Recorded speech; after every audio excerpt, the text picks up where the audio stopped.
No dentist? Eh? What? Wait. We all know the feeling. You're tucked in, completely comfortable, drifting off, and then you realize you forgot to brush your teeth.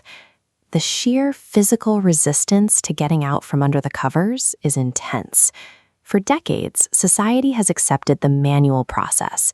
You throw off the blankets, stand up, and drag yourself to the bathroom. Let's call this the goober protocol, a massive waste of stored resting energy. Look at this schematic.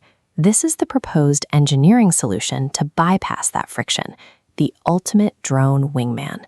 It's a standard consumer quadcopter equipped with a custom payload, a toothbrush taped securely to the undercarriage.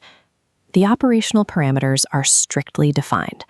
The unit must autonomously navigate from the bathroom vanity, cross the hallway, and insert the brush directly into the oral cavity, all while the user maintains a completely horizontal, energy-saving posture.